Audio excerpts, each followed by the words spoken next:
Hello, hello. This is Kevin Resilient ME. Welcome back to the disco. How fast does this disc go? I don't know. Yeah, okay. I don't remember where we left off. Which is fine. It's thematic with the game. Today will most likely be a shorter episode because I recorded some Beam earlier. I've been out cold a bit of the day. I'm back awake, and I want to eat dinner before I lose the chance, basically. Oh my. Read that in the George Takei voice. Alright. It's Wednesday. This is our priority, but we have to wait. Hurry up and wait. Yeah, lovely. Somehow we've went from 0 to 3 communist answers in the last episode. Okay. That's odd. How many points does it take for it to become significant? Like 5?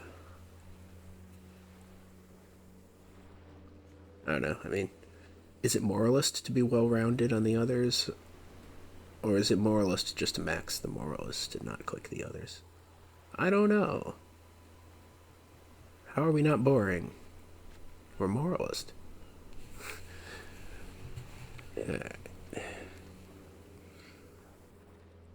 I'm not really any closer to figuring out our plan. I guess this is the time killer quest. Exploring is a thing. Exploring might be our thing today. That's... Why were we near the bookstore? That's my question.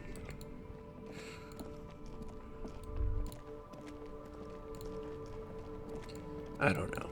We don't need money for the whirling in rags anymore, so that's nice. I'm not sure what... Hey, what was that? Oh, okay. No sewer level. This is Disco Elysium. Is our fast travel working again? Nope.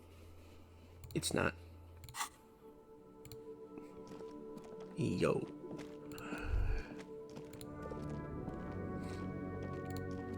This is the... I'm technically awake and conscious. Alright, I'm actually doing well at the moment. It's not... pretend otherwise, but doing well. But time limited and aimless at disco because I left off aimless and without an idea what I was doing next, so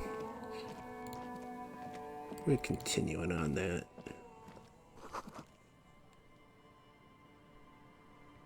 Oh.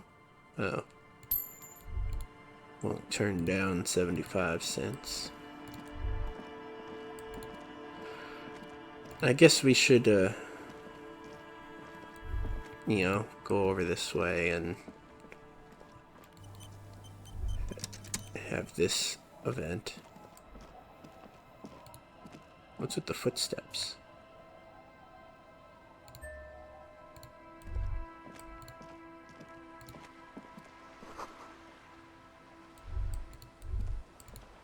Left cash over there.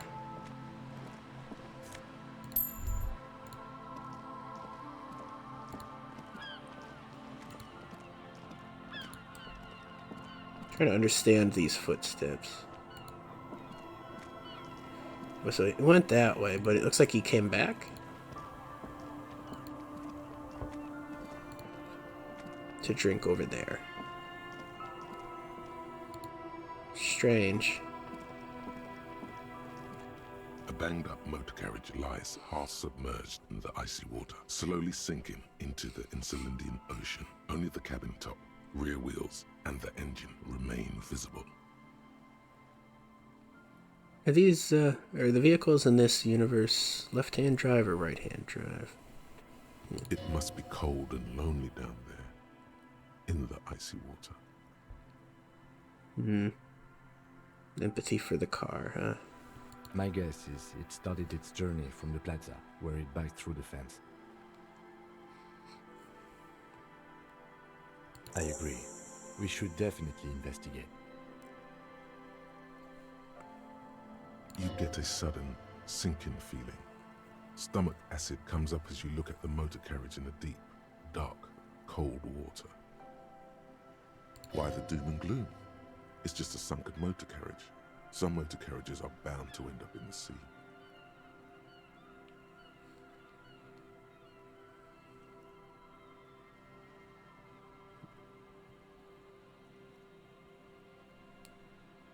The motor carriage is properly stuck in the ice.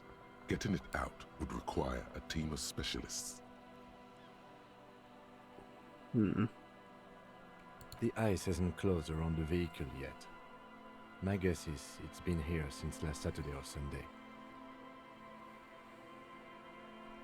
Your mocking tone finds no response, but the motion of the waves.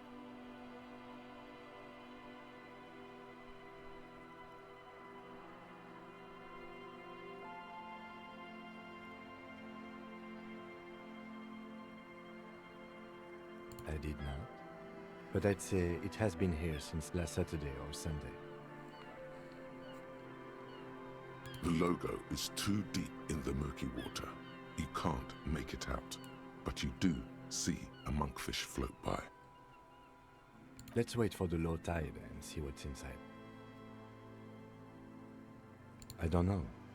An hour or two, tops? Wonder if you always have to wait for this. I think so.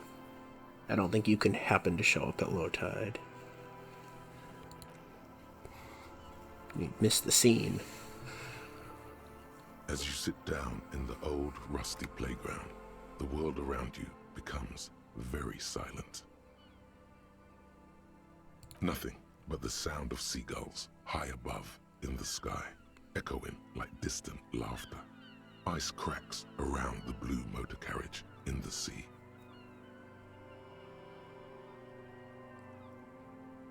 Yes, it does.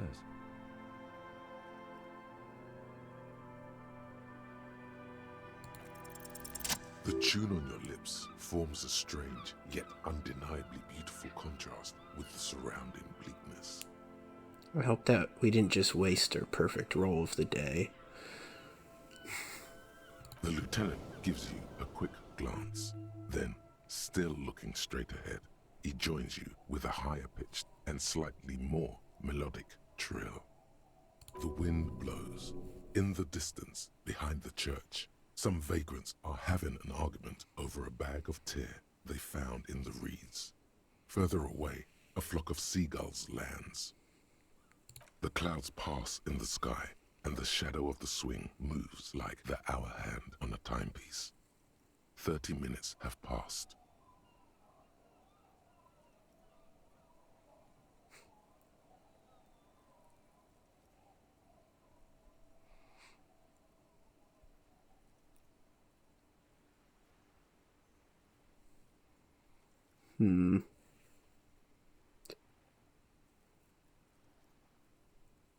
Well, historically, leeches have been used to prevent and even cure many ailments. Clouds on the horizon grow darker, and the shadow of the swing set keeps climbing. You hear the distant rumble of the city. 30 minutes pass.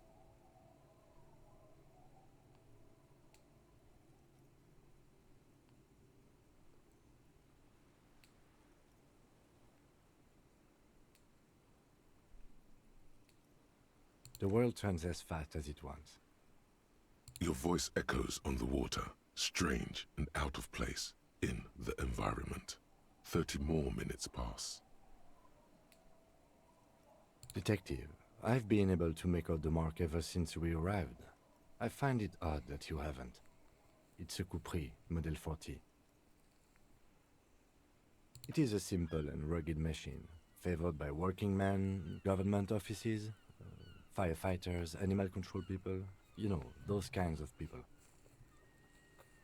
Yes, 41. What do you think it stands for?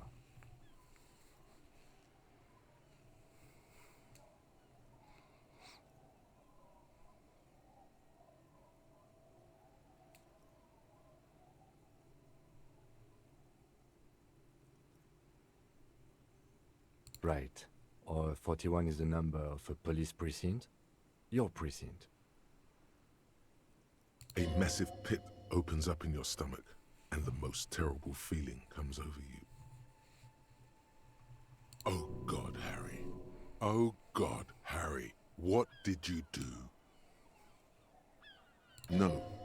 Just no. Say no to this, Harry.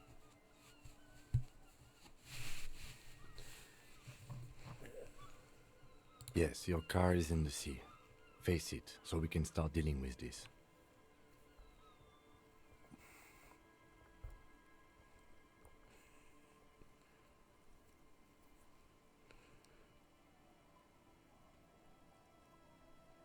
Okay. I'm afraid so, yes. It looks like you drove your police motor carriage into the sea after you jumped across the canal.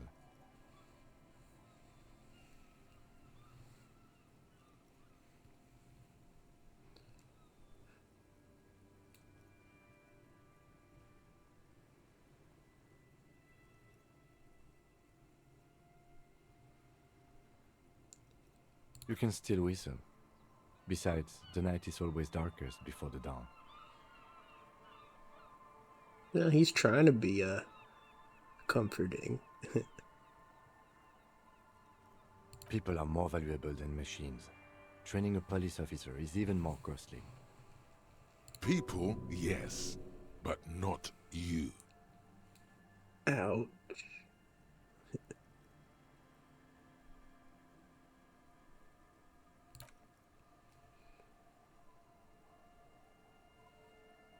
Yes, let's go take a look.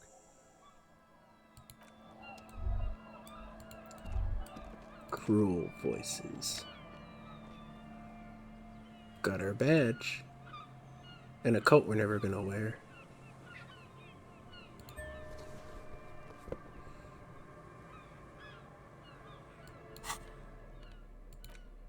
And now suddenly we got all kind of direction. What's this? It's the postcard. Yeah.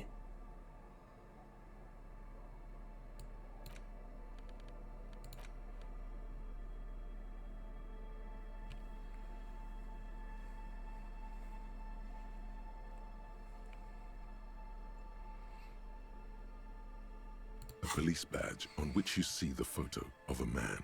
You. Some seaweed is stuck to the back. At least something good came out of all this.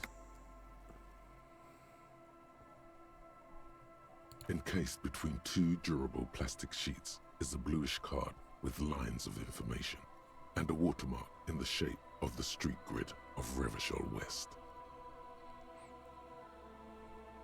Another watermark. You see a photo, a name, a rank, a document number, the date of issue, and, in the lower right corner, your precinct.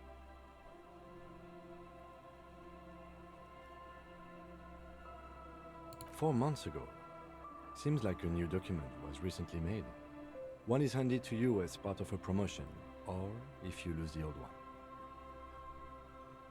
The case created a lot of edge you have to take off. The death march really gets us going. The case. Does that mean the previous one or this one? Huh. A lot can happen in 4 months, especially in winter. The winters are never easy on you, of that you are sure. That's a much more useful thought. That's just the serial number. Revachol, Jamrock, Precinct 41, with some numbers thrown in there for good measure. Yes, it's the designation of your precinct. 41, like mine says 57. The 57th is mostly industrial harbor, a lot of asphalt. The 41st is... It's a tough station to work in. You have all of Jamrock to cover. That district should have 3 precincts, but money is what it is. It's no wonder you are like you are, he thinks. But then again, It's a legendary district, and a hell of a station too. It must be an honor and a curse to work with people like Price, McCoy, Berdiaeva. And you? Is it an honor to work with you? Don't ask him, ask yourself. The badge in your hand shines as you rotate it, catching light. You see lines of information on it, and a shining watermark. Lieutenant W. Freighter.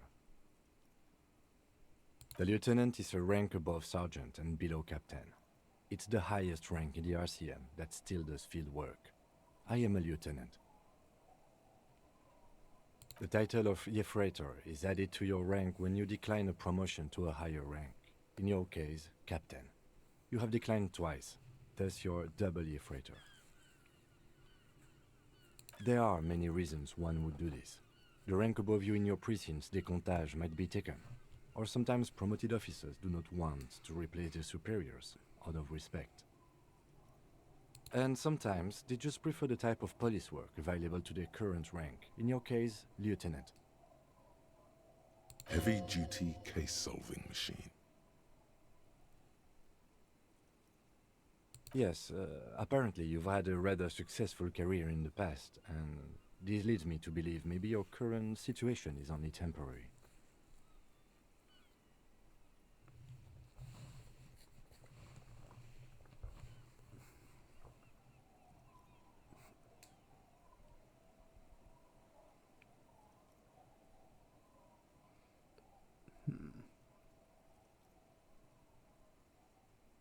I don't really know how to respond to that, Lieutenant W. Freighter.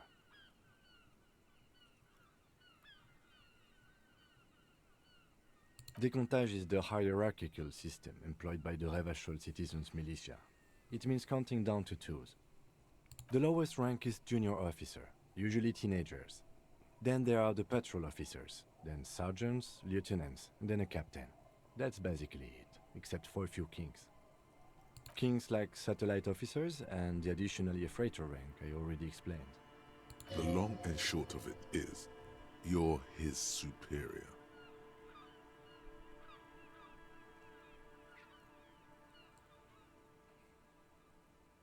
No, I've been putting up with you because despite an unconventional approach, you are doing good police work.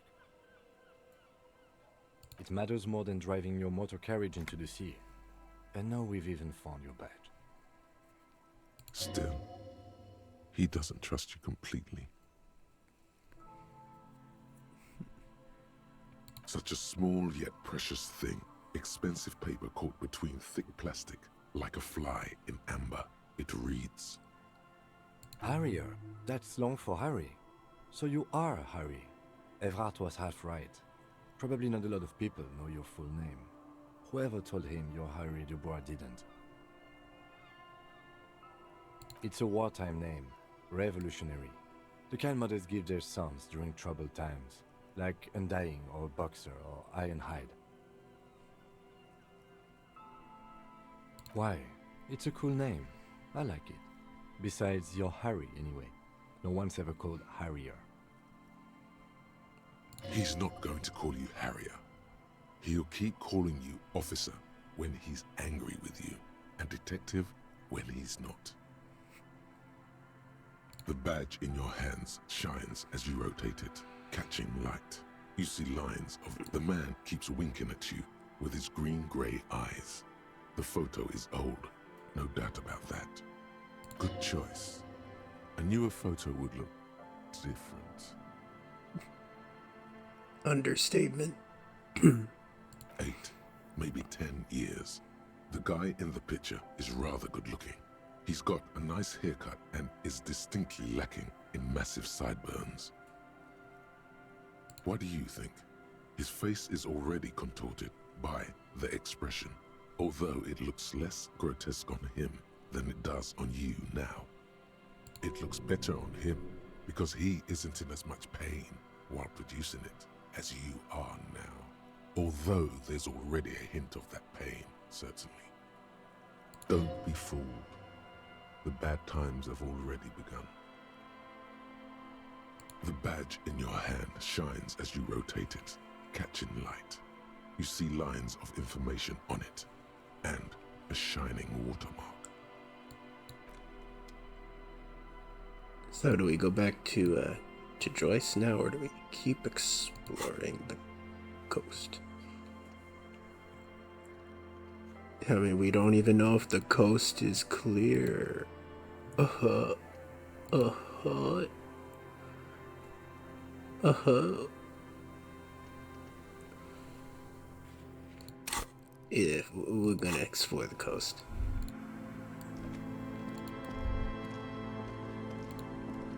We're already, close enough to half of the way to the 10 p.m. deadline. Or deadline, it's the opposite of a deadline. Starting line. That term will do.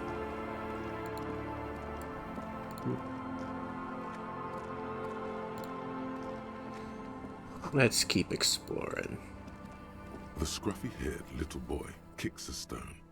He can't be more than 5 years old. The other one looks indistinguishable from him. He watches his brother kick the stone with his tongue lolling out of his mouth. This one doesn't say anything, kicking the concrete with his worn-out sneaker. Lily's our mum. The stone kicker laughs suddenly. His head is too large for his shoulders. The other one laughs as well. Maybe there's some kind of reason why they're laughing. An interesting reason, somehow tied to the case. I'm sure it is. The boy stops laughing and looks at his toes. Oh, okay. So now he's shy. Now he's not talking, just wobbling around like he's afraid of something.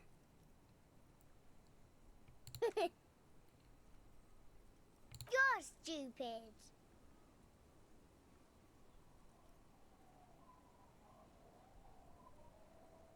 Okay. The stone-kicking one becomes frantic all of a sudden, as if that's something to be scared of. The obvious fact that you just stated. He looks just like me. The boy doesn't answer. His brother throws another rock. Both of their hair is covered in some kind of dirt. You're bad with kids. Yeah. I don't know what's up with these two in reality either.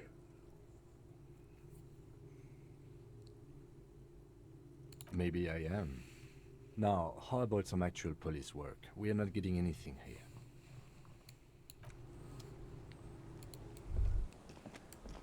What?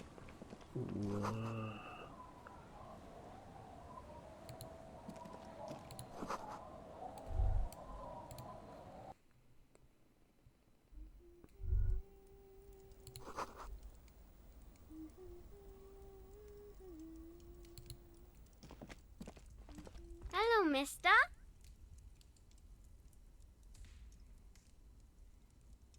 She clutches a small stuffed animal.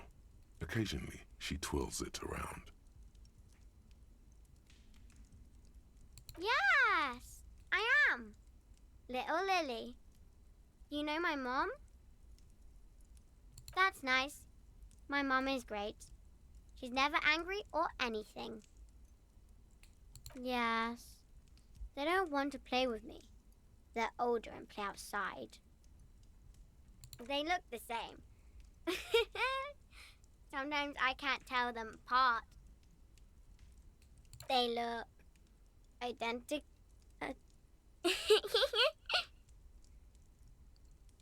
It's Lammy. He's my friend. Sort of. Like... Lambie is a stuffed lamb that, admittedly, has seen better days. One of the eye buttons is missing, and the fur is tattered in several parts.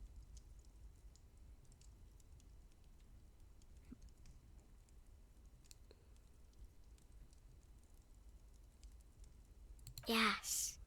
Very soft.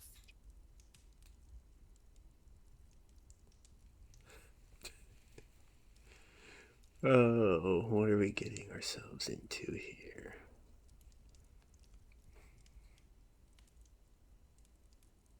Press your damn cheek against Lammy, okay?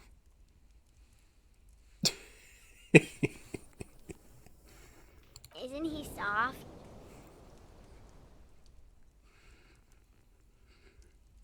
Told off by Kim.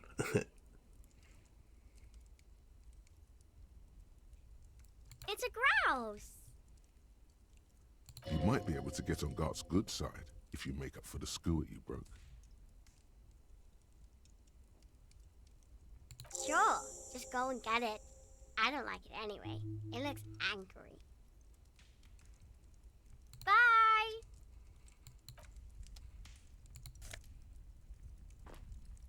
You can actually just sell that too.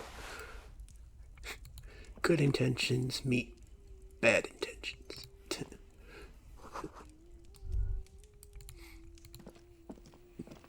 We're gonna give that to Gart.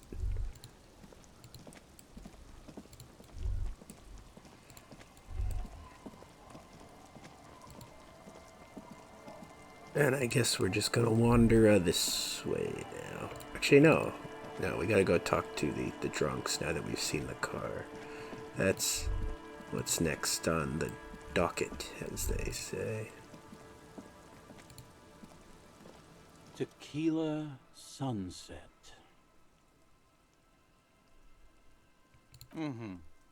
Let me take a sip to moisten up my cords. Tequila Sunset rolled into Martinez last Friday. And by Tequila Sunset, I mean you, the man, the myth.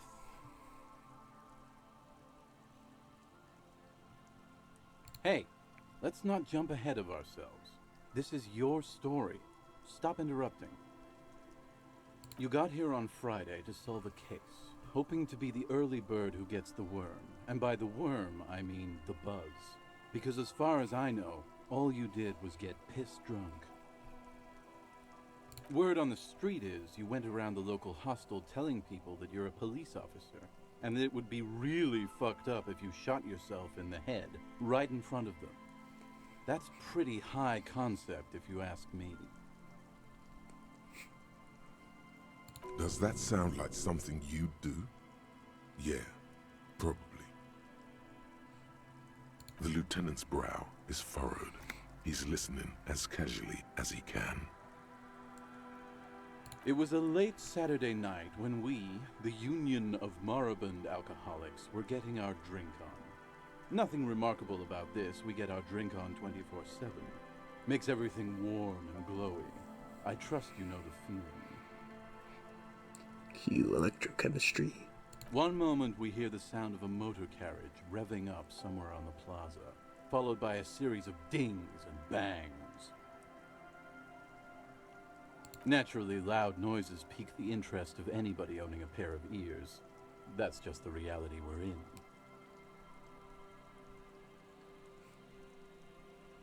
Anyway, there was a brief silence, a gasp of silence, if you will, followed by a real commotion. We heard the carriage careening towards the coast at top speed. Sounded like someone jumped the canal. We grabbed our brewskis and rushed to the jetty. Never underestimate the speed of an alcoholic. What we saw was a sight to behold. A beat-up police carriage containing you. Right there on the beach, you revved the engine and screamed at the top of your lungs, "The time hath come!" So, naturally, being the curious cat I am, I asked what time hath come, to which you replied, "The time hath come for Tequila Sunset, the end of all things."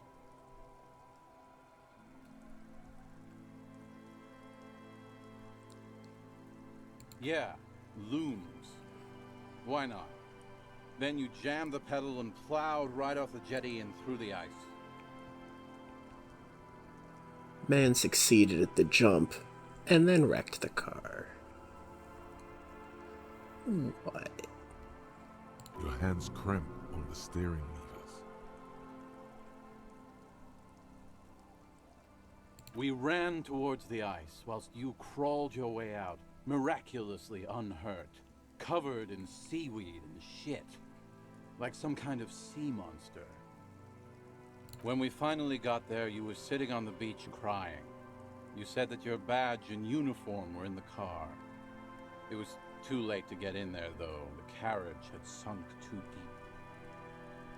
Recognizing a brother in need, we offered our condolences and invited you to party with us, which you naturally agreed to. What else was there to do?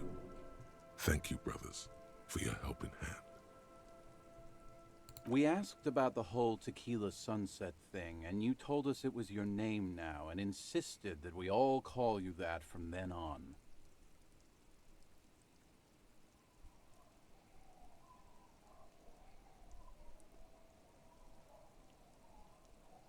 Yeah, I agree.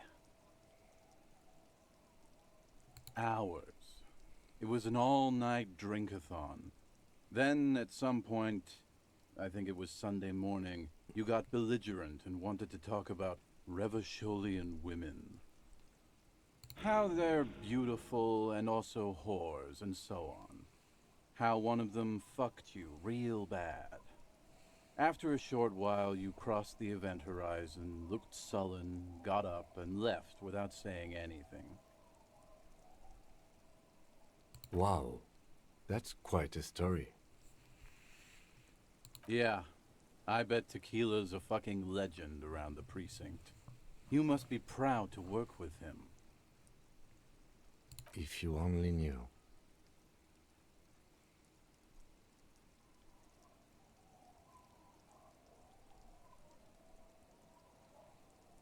Beside your gun and your badge, you said something about your hope or heart or something. To be honest, the details are a little hazy. In retrospect, I guess you lost your motor carriage too? That's a big one. You were pretty vague about it, but you kept saying you got fucked real hard, and that we've all been fucked too. Please, don't open that door. No one's fucked me. I do the fucking around here. Abigail! It seemed pretty painful, to be honest with you. If I had to guess, I'd say you're still working through some shit. You kept telling us that in your work you've seen a lot of blood, but that it's nothing compared to the great bloodletting to come. I believe you mentioned something about the ground cracking open to swallow cities and dreams alike. Yeah, I remember that simile, or whatever the fuck they are. Yeah, you said it was no biggie and that you'd solve it in no time. And that you didn't need anyone to do it. You're doing it solo now. A lot of cops go solo and hermit once they reach that level of alcoholism. It's not meant as a joke. He's sorry for the hermit cop. Yeah, you said that you'd really behaved unreasonably and failed to uphold your responsibilities as a representative of the coalition. What? You told us that they were a bunch of fucking losers whose main interest was cramping your style. It's more like you were cramping theirs. Everyone's getting a bit crampy these days. No specifics, though. It was more about you that night. You were the star of the show. It's a hard thing for a man to confront his past. That's why I avoid mine at all costs. Whoop-de-doo. So now I'm a fucking storyteller. Right, why not? Better than a beach bum. It depends, really. Are you willing to help me out? The gleam in his eyes and the slouch in his posture is so incredibly familiar. I don't want it, man. I need it. Can't tell stories without it. Dry stories are boring, you see? So, have you got anything for good old Idiot Doom Spiral? A bottle for a story. Seems fair to me.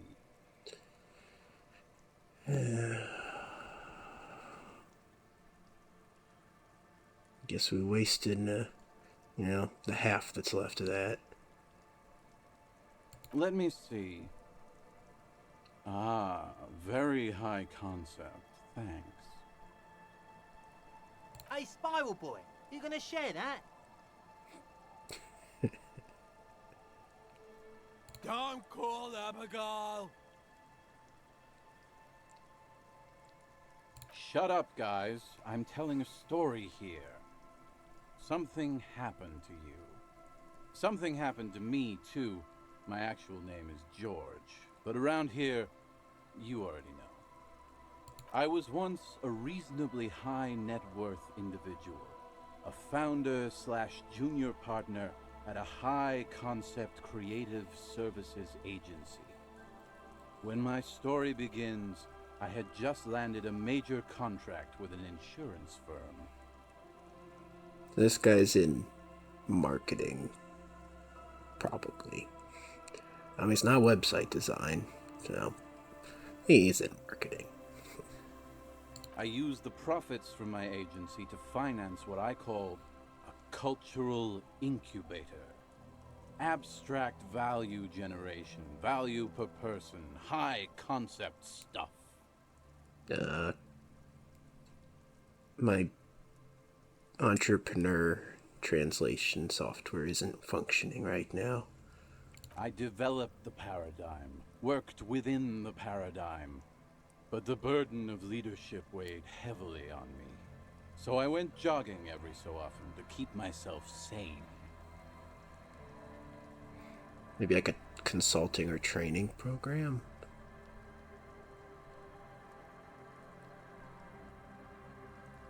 22 full-time employees, an all-star team, a potentially historical set of individuals. Worrying about them often kept me up well into the morning hours. It did. With my trusty Sansariq tracksuit, I felt like I could conquer the world. But now dreams are worn thin, much like my tracksuit. One day I left on my evening run. As you may know, it's impossible to clear your head when you're distracted by the sound of keys jangling in your pockets. So I removed the key ring and put the keys for the front gate and the apartment into different pockets to stop the jangling, you see? At least, that was the plan. I was halfway done with my usual lap when it started to rain. The reality situation became very wet, very quickly. I honestly have no clue where this story is going. It was a day not unlike this one here. I made my way back home and discovered that I didn't have the key to the front gate. I'd mixed it up with the key to the letterbox, which was useless. Naturally, the situation required me to climb over the gate, which I did. There was no climbing down because I slipped and landed on my ass.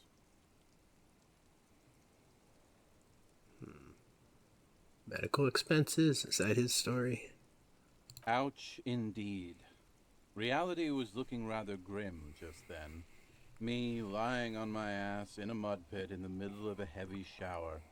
But when life knocked me down, I always got up. So I made my way across the yard. Standing in front of my apartment door, fumbling with my pockets, I realized that I'd also forgotten my apartment key. I wish I were, Tequila. I wish I were. Instead of my apartment key, I'd taken the key to the office.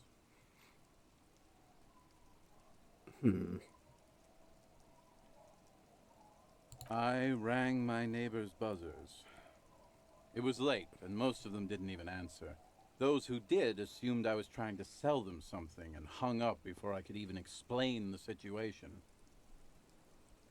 People are naturally wary of ad men, you see. One moment someone chats you up, 5 minutes later you've bought a box of edible lingerie and a strap-on. I don't begrudge them, especially since I was known to be one of the best. So he socially isolated himself, getting too good at manipulation. Yeah. Heavy is the head that wears the crown.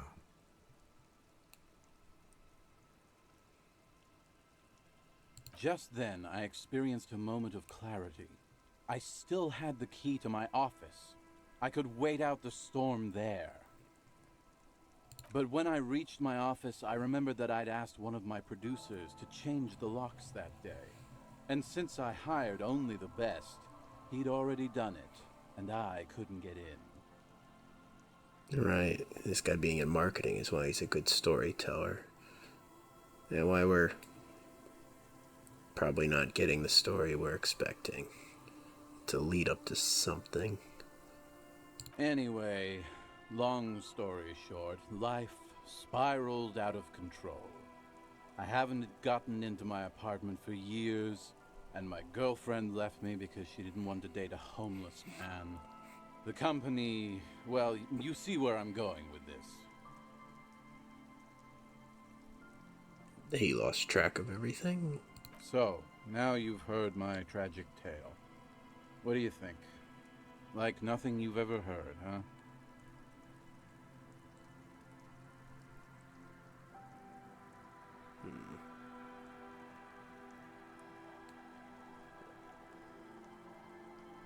Yeah, there's definitely things missing.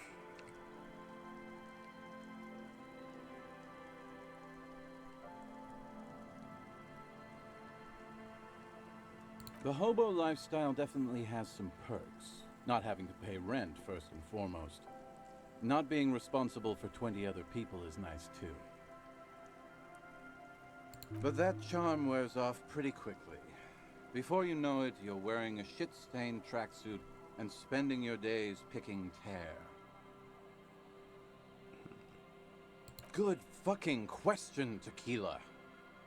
If I knew the answer, you think I'd be hanging out on a beach in this formerly premium but now extremely dirty two-piece lycra tracksuit?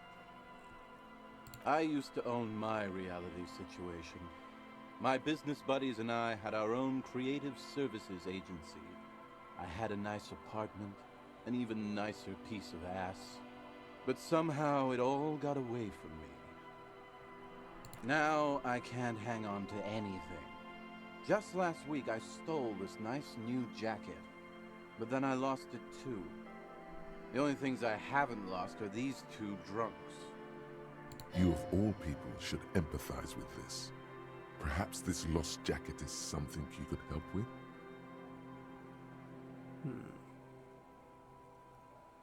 Yeah. Tequila, it's a verifiable tragedy. It was practically brand new. Sure, it didn't really go with my lycra threads, but it did itch a lot less. Say, you're a detective, right? Maybe you can help old Doom Spiral out. Solve the case of the missing jacket. What do you say, Tequila?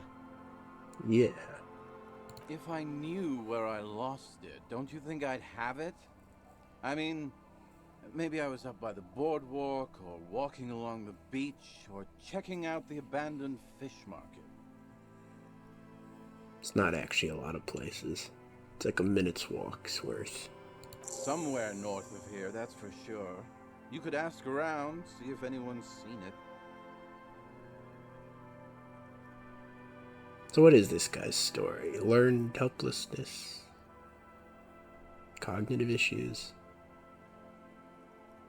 This guy's a little too relevant to me. Yeah. I even like the color scheme he's dressed in. What? You've never seen 100% lycra before? Go on, feel that primo material. You really shouldn't touch it. doing it anyway. Pretty nice, huh? This might be one of the last of its kind. Should probably be in a museum, honestly. Good God. It's nearly impossible to describe how dirty this texture is. It's like rubbing two jellyfish skins together. You feel about 15% less human for having touched it. It's polyester for you. Wow, you're lucky. He never lets me feel it. That's because your paws are fucking filthy, Rosie. We're right next to the bay. You could wash them anytime. My agency, man. The Boom Boom Room. Our concept was combining high art with the lowest forms of marketing. The color red, breasts, and oil painting. I convinced my partners to reinvest some of our profits in an even more high-concept cultural incubator called Thin Air. The artists were happy, the clients were happy. I was financing a group of poets in East Revachol who were developing a new universal poetic language. But then it all went to shit.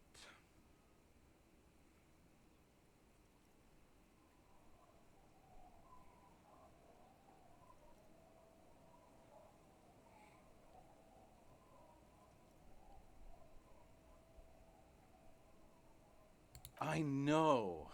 It was fucking awesome. Until I went on a jog, unleashing a cascade of doom that washed it all away.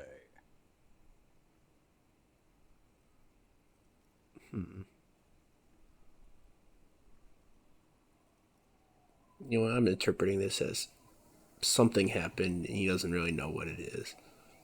So he's just blaming that specific day that things started really going wrong. A medical issue. Maybe. It's just me relating to the character and then turning around and projecting what started my doom spiral onto his. But yeah. My fellow members of the Union of Moribund Alcoholics, they're exactly what they look like. Hey, tequila! You want to buy some speed? Shut the fuck up, Rosemary. He's a cop, remember? I thought he was a cool cop. Don't call Abigail. And this is Abs. So yeah, that's basically us. We drink together. I'm all ears, tequila. Two types of marketing, guys. In a way.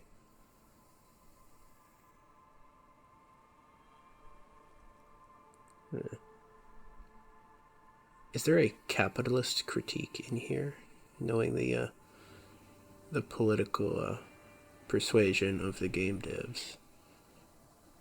It's very communist.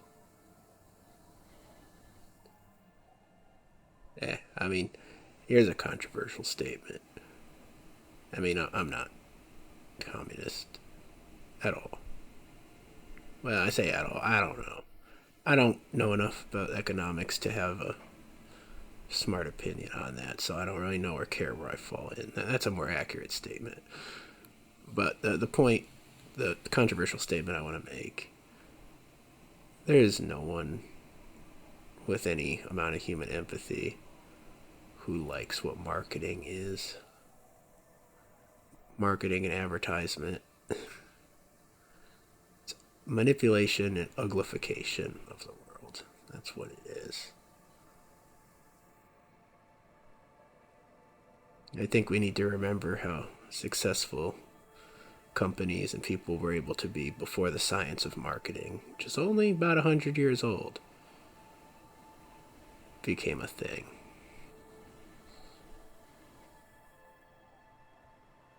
Unfortunately, it's a Pandora's box situation. You can't compete with people who have the cheat codes basically.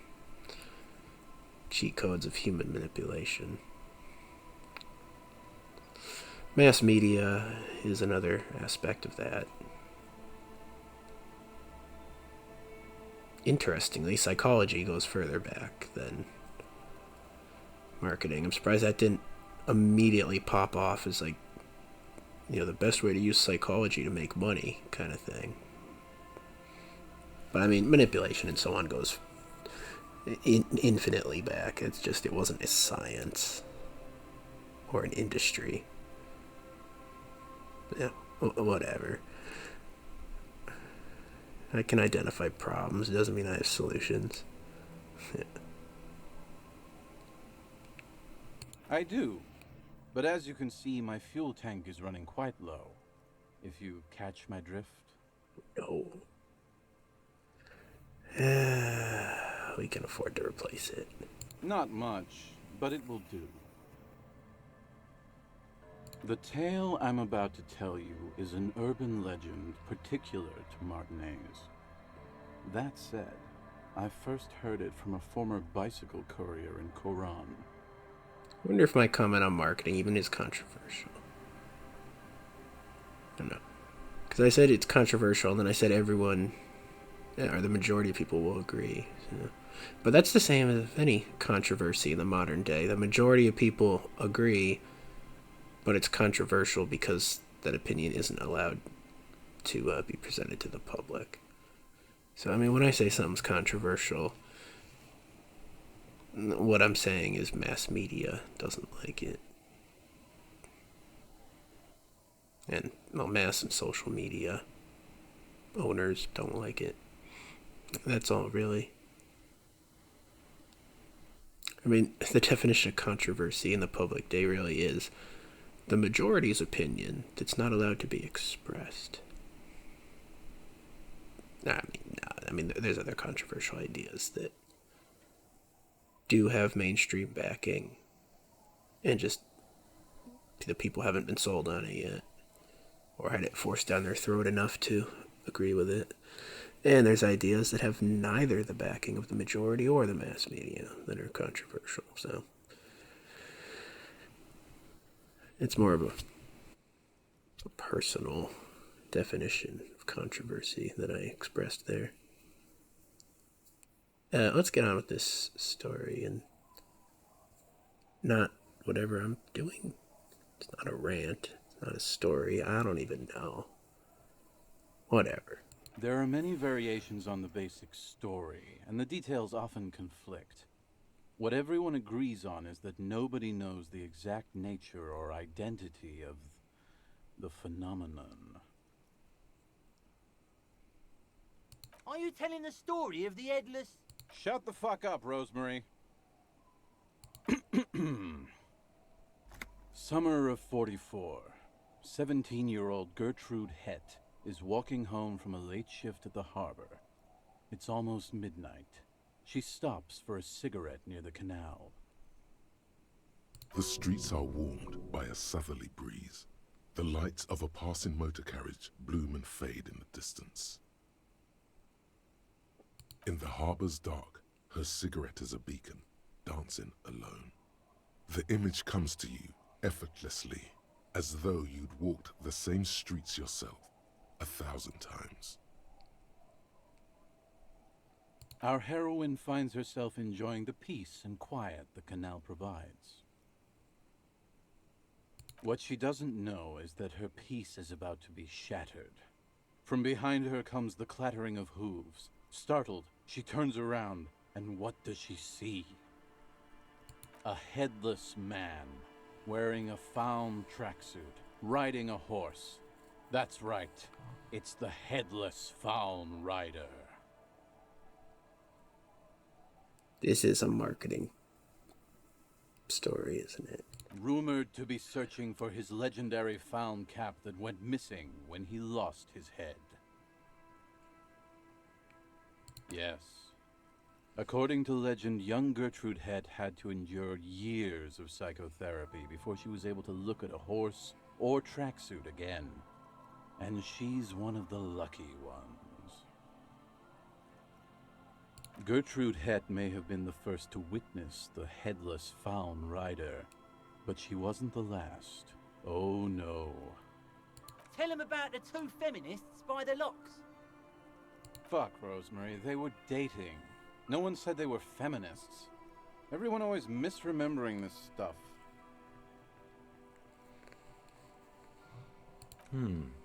This wouldn't be the De Ponte Delgado case, would it? What? You know it? I've read the case file, but please, go on. Right.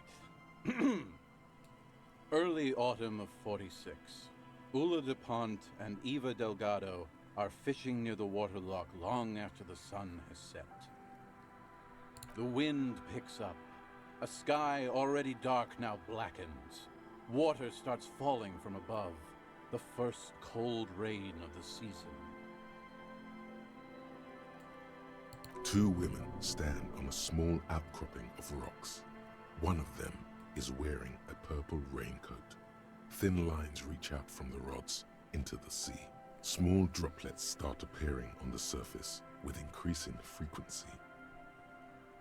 The women are caught in the downpour. They act quickly. Eva gathers the rods whilst Ula turns around to reach for the tackle box. Don't turn around. Don't turn around. When she sees something, her shriek is so violent that the residents of the nearby apartment building believe lightning has struck. But there is no lightning. Only a heavy downpour and the silhouette of the headless Faun Rider looming on the horizon. Ula makes a run for the shore, but Eva slips on a wet rock and disappears into the cold, cold canal with nary a sound. Her body is never recovered.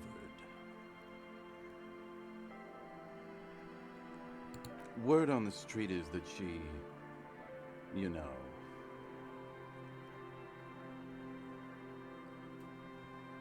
gave herself facial deconstruction surgery. Real grisly stuff. That part, at least more or less, corresponds to the case file. See? Told you. Anyway, that's the story of the headless Faun Rider. Pretty crazy, huh? Yeah? Why don't you go eat shit, Tequila? There's no way you know a better one than that.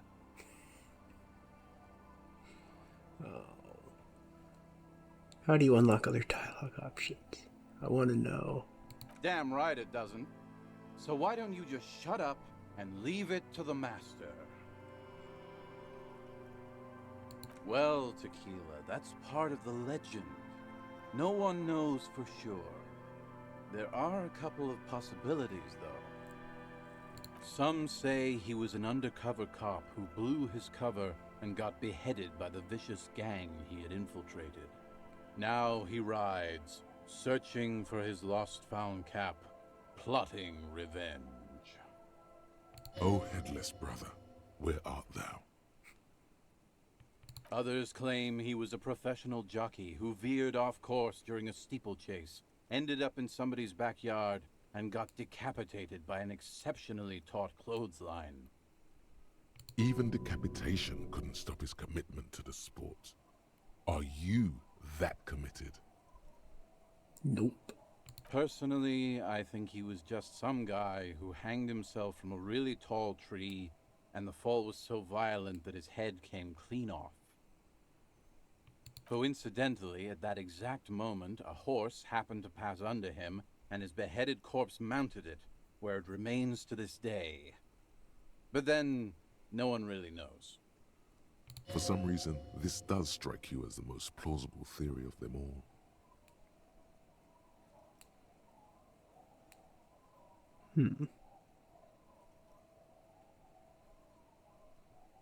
Isn't it? All the pieces fit together perfectly. That's how I know it's right. Anyway, to each his own. You want to hear any other stories? Hard to argue with that, I suppose. That's the reality situation for you. You think you got a handle on it, then blam! It throws some wild shit at you. That's why it's critical to stay well hydrated. No one knows. Some say he stalks Martinez to this day, and can be seen near the canal when the clock strikes midnight. Ooh. Oh, great. Now we're going to have to try that, aren't we? This story actually get me a little spooked. Even though it's a fictional story in a fictional game told by a fictional character. That's the power of marketing. You say something with the right emotional inflection and suddenly everyone takes notice. Are you taking notice? And then they continue watching indefinitely. I mean, what? He won't, though, because it's just a stupid legend. I saw him one night when I was right shit-faced. Man, we're gonna have to get more of these stories out of this guy before the game's over, but...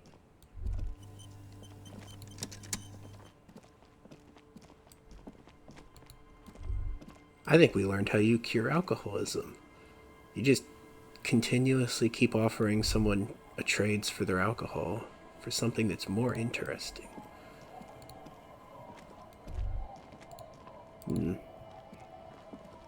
No, something tells me about the nature of alcoholism. Finding that more interesting is going to be quite a bit different than interesting a player who's not actually alcoholic playing an alcoholic. But it'd be nice to imagine things were that easy. So quick return to the previous topics. I don't take a position on economic politics because I think it's dramatically less interesting than social politics. Also, I previously was trying to get into marketing and psychology and start a business and all this and that, but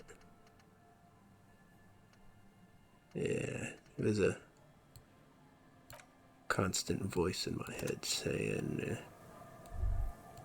use the fight between this is immoral and there's no other possible way to do it, and just letting less moral people do the immoral thing has an even worse result.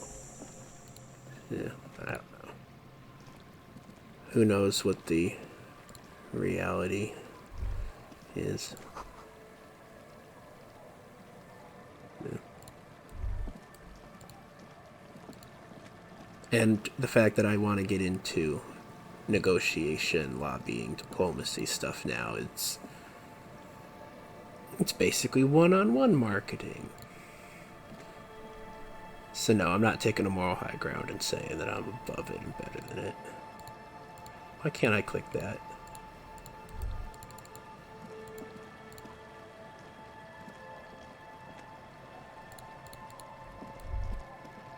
Yeah, none of us are above stupid advertising and marketing. All we can do is employ a good ad blocker and... yeah. I don't know, that might be it. I'd say boycott everyone who advertises, but then you aren't buying anything and you starve to death, so... There's something feral crouched between the rocks. What? Something primal. Something forbidden. Is it whatever this cheetah print thing here is? I mean, cheetah print lingerie is pretty primal and forbidden. Back away, very slowly. It's something along those lines, I'm telling you. There, by the water. We're gonna wear that, whatever it is. It is that. Oh no. The fact that it's an interactable makes this all the worse. Where is it? Oh, under interact. Who knew?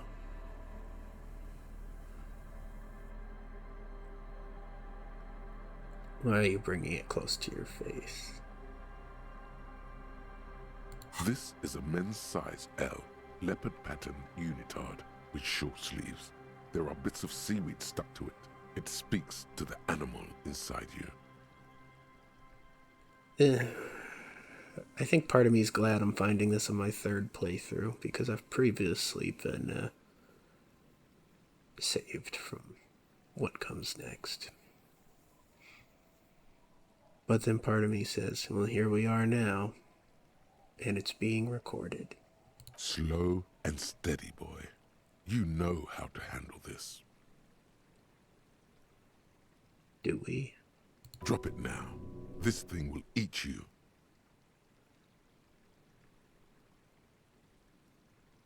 Yeah, how does this material compare to the tracksuit? Despite the time it's spent in the water, the garment itself is surprisingly silky. The leopard spots are slightly textured. The garment label says it's composed of 85% polyamide and 15% elastane. The wind blows through rocks and reeds. Days spent in the salt water have washed off any clues of its origin.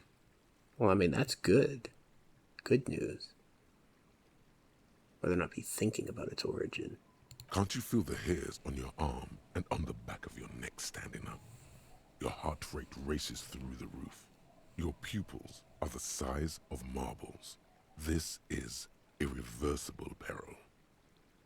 Yeah, but why does it taste so sweet? Run, you idiot. There's only one thing left to do. See how it fits. Just know that once the leotard goes on, it never comes off. You will change irrevocably. But don't you want to feel different? It can be a secret that only you know.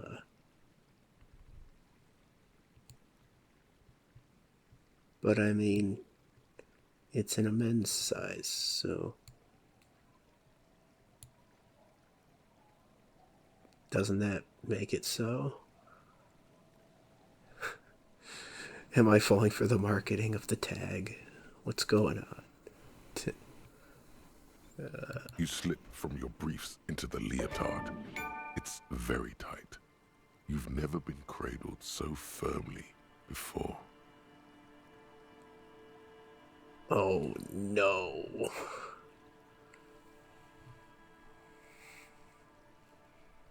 Putting on the garment feels like stepping into a warm summer lake. The silky warmth engulfs you. Wait a minute. Is Half-Light just worried about being comfortable?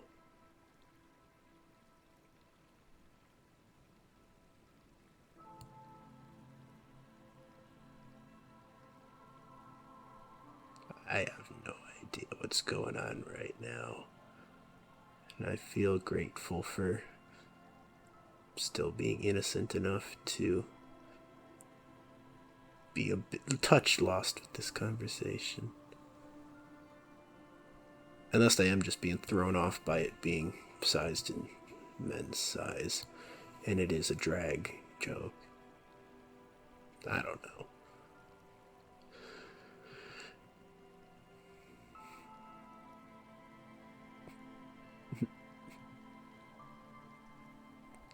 How does our character idea play into this? It doesn't have anything to do with empathy, so I'm drawing a blank here.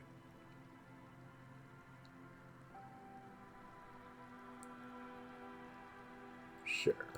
Your fingers run down your pectoral muscles, your abdominals, your hips.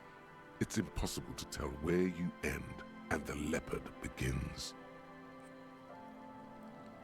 Again, once the leopard comes on, it's never ever coming off. Wait, what? Really? Is that a serious comment? Why isn't Kim saying anything?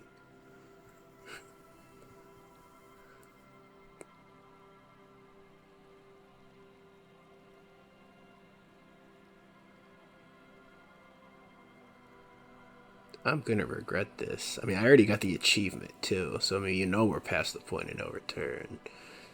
So we're like double not returning. It's wearing you now.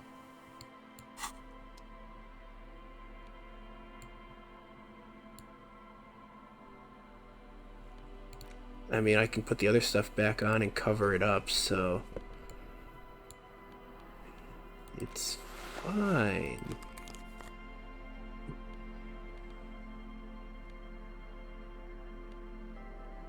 It's not like we weren't, oh yeah, I had those on.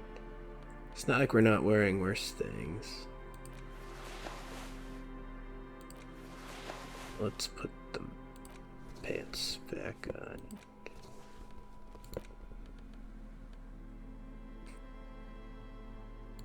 There's gonna be a consequence for that, I'm sure of it. You really have nothing to say, Kim? Yes?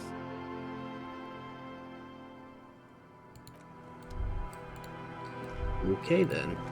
Let's just say that happened in the mind's eye and it's not real. It's not real. It's not real.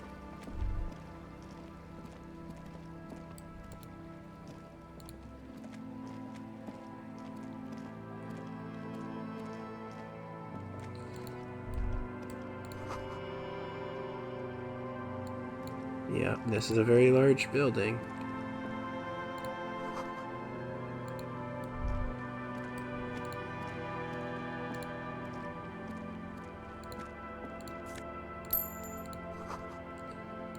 For those wondering, we might be about halfway through the game right now.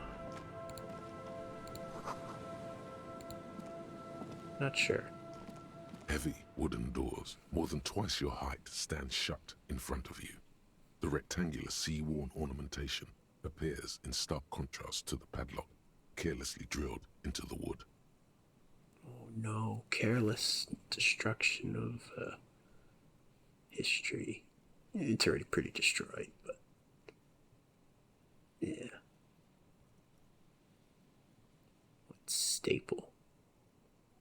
The carving on the door is block-like and angular, like the church itself. Two large beams shoot downwards, sinking into the wood before they reach the threshold. Let's get a splinter. The surface is smooth from the wind, but moist to the touch. Yeah. The wood's rotting out. Great. This cheap-looking padlock is sturdily built. It shackles together a hasp and a staple screwed into the wooden door. The lock is adorned with a yellow sticker. You see a yellow circle with two X's and a big curve below them that looks like a mouth. You're pretty sure you haven't seen it before, but what the symbol depicts is clear enough. A smiling dead guy. The curve makes it smile, and the X's make it dead.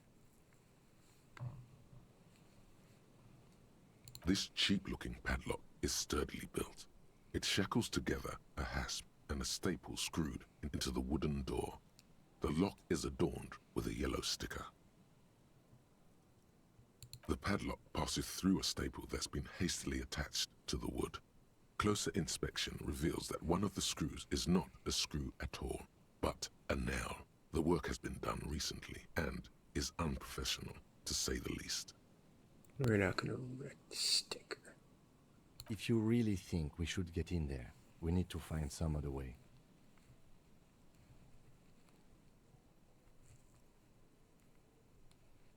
It does seem rather irrelevant to our case. Well, now you've just made it interesting, Kim. What? We should scout out this area over here. Because I'm metagaming and I know we're going to be coming here at 10 p.m. because this is where the fish market is. Yeah. It's what it is.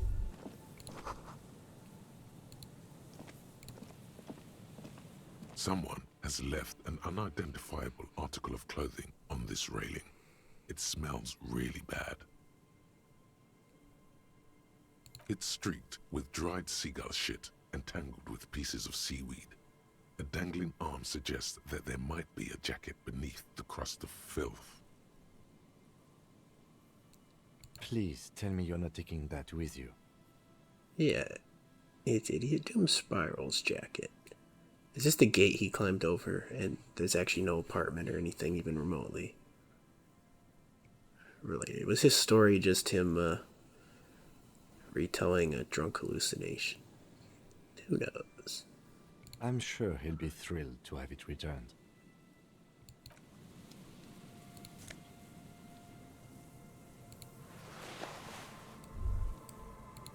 I hope so. That's our job now, to return things for people. We're like the delivery guy.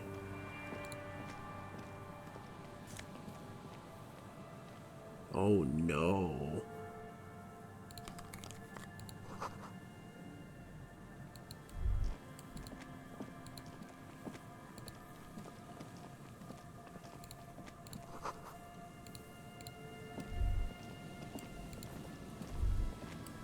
How dare you make things habitable?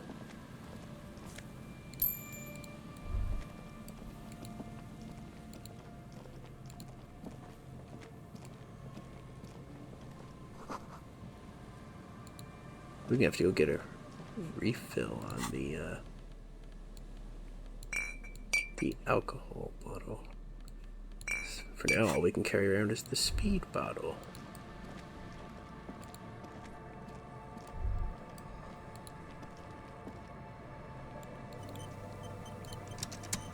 A man lies on the boardwalk, his limbs bent and neck turned at an unnatural angle.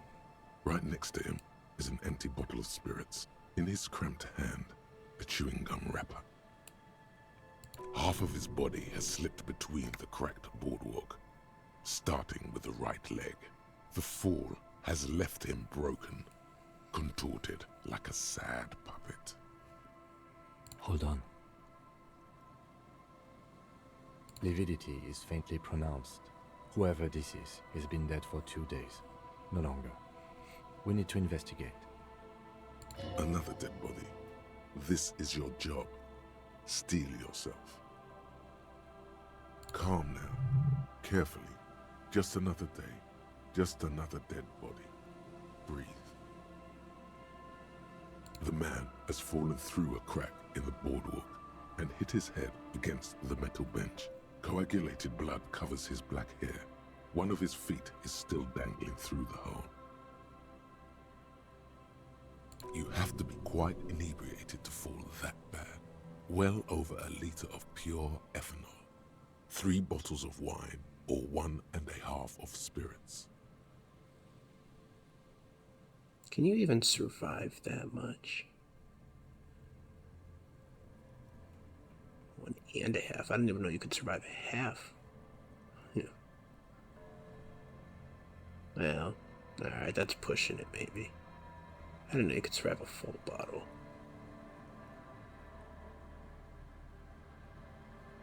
Because, I mean, a quarter of a 750 milliliter will get you drunk, but not like blackout level. You know, assuming a male above 6 foot, about the weight you'd expect for that. That's the only point of context reference that I have. I've never actually been I've never been beyond drunk. Probably not even what most people would consider drunk, so.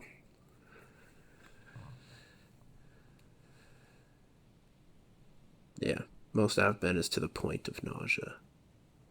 Still coherent enough to be miserable about it. Yeah. I am not a Harry Dubois. Oh well. That's for the best, I suppose. But I'm also too unwell to actually drink anything, so. Who knows? If life had been different and I wasn't disabled. Am I trying to make a point? I don't think so. We're just babbling. His expression is dull, like the sea behind him. Drops of water shining on his moustache. His eyes, empty and wide, look frightening in their frozen gaze. He was confused when he died. Confused and alone, most likely. Overcome with the awful surprise of it all.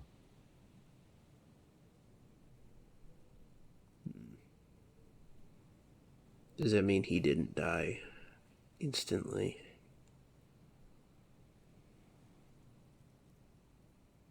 He was just about to head home. The first step back home proved to be his last. Ah, that's always the way.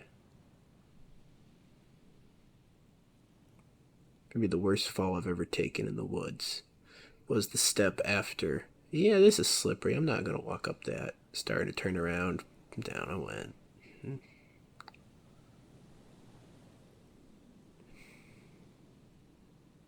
Gotta be more proactive with being cautious. Not, oh yeah, I'm past my limit now. And then the world agrees with you.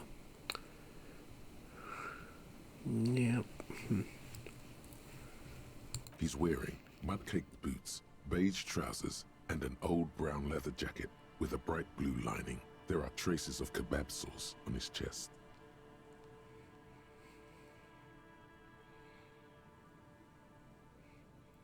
The moral of the story is you can get drunk or you can wander. Don't combine the two. You find some sunflower seeds and a rain-soaked library card folded into two. His jacket feels sodden and heavy under your hand.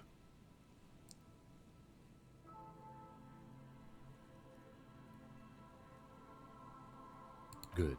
We should take a look at that library card after this is done. There's some dried blood on the metal bench, right where the corpse's head rests. The floorboards are rotten and slippery wet around the hole. An empty bottle lies nearby. A chewing gum wrapper is clutched in his fist. A dried chunk of blood covers the hair at the back of his head. An open wound. It's sticky and cold to your touch. This is where he came out of himself, drop by drop, when he was unconscious. It took 3, maybe 4 minutes. I don't see any other major wounds, do you?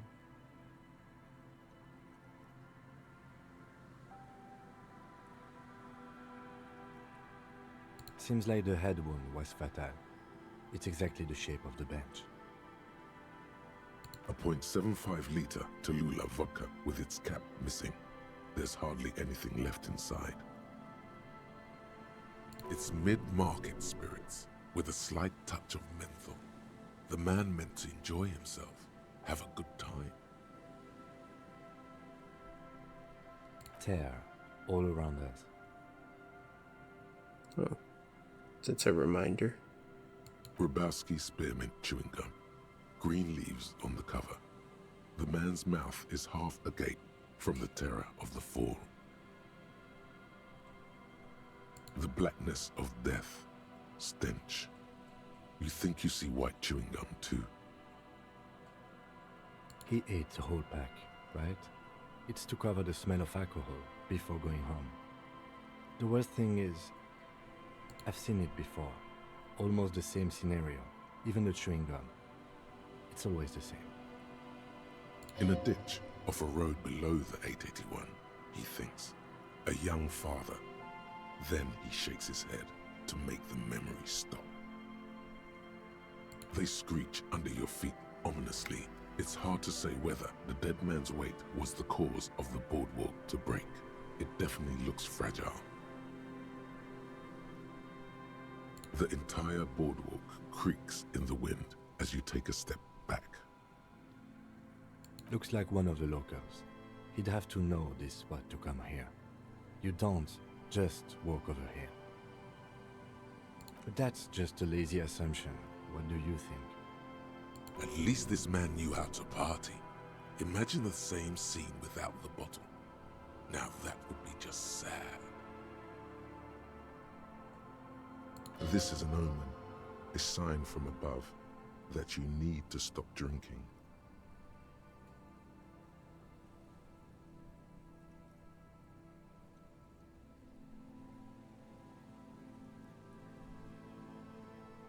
The wedding ring.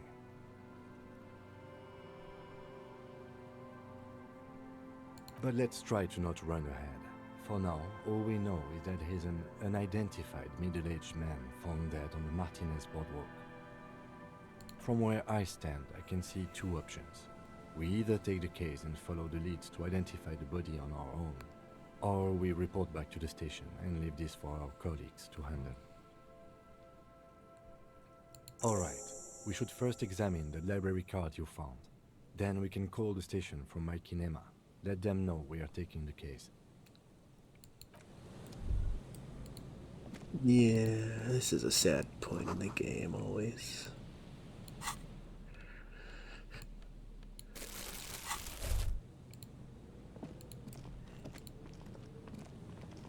There's some tear, an empty cigarette package, and a crumpled kebab wrapper in the trash bin.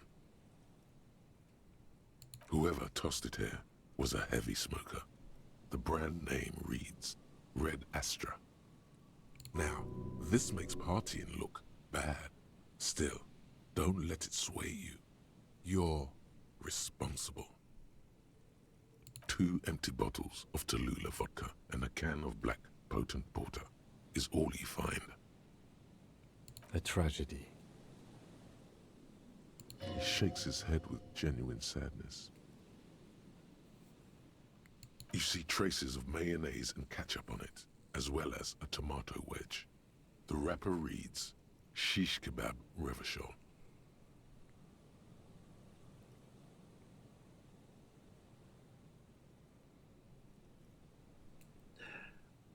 I gotta say what I'm thinking, don't I?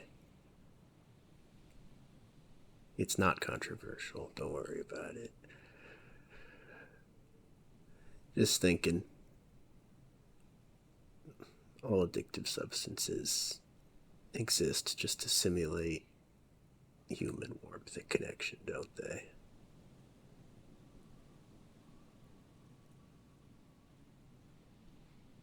People gonna get it somewhere. You live in a society without any that discourages it, doesn't have opportunity for it, shames it, whatever. That's how you end up with this. Alright, the controversial part that does exist to this discussion. And I really wish I had the brain capacity to actually study this topic and form my own opinion. I've been reading that there's actually some thought that addiction, as it's known, doesn't exist. As in, there's not this loop where you keep returning to a substance because it's hacked your brain reward circuitry. What it is, in this theory,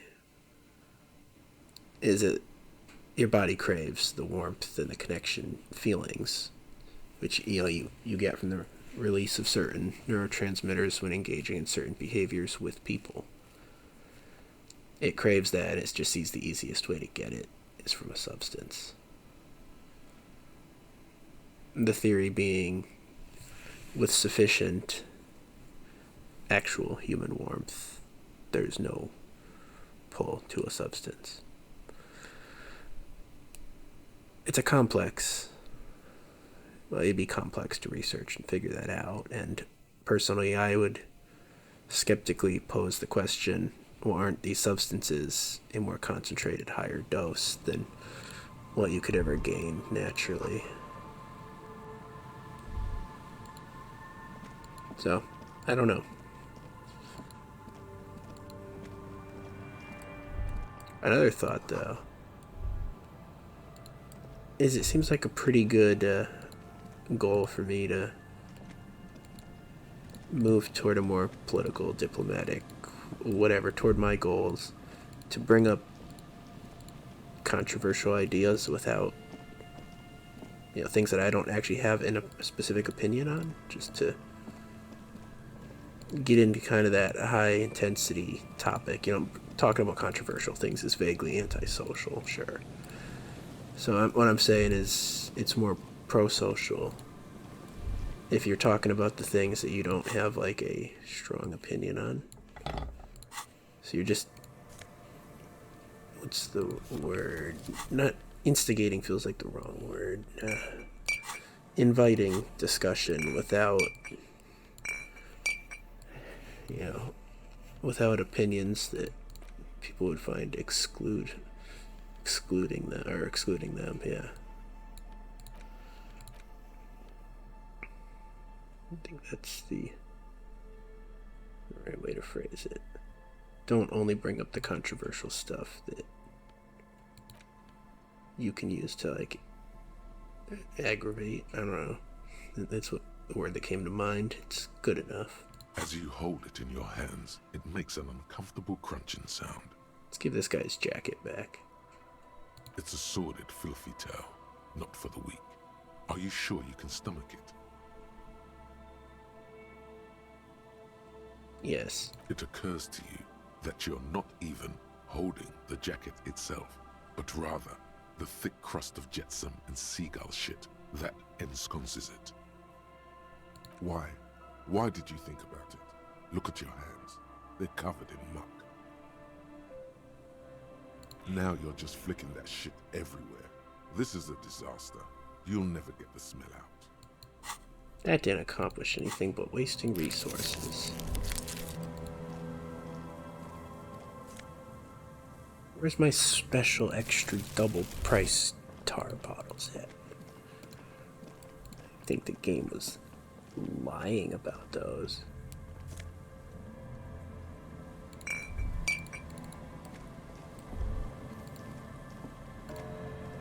Oh, I get the point I was saying before.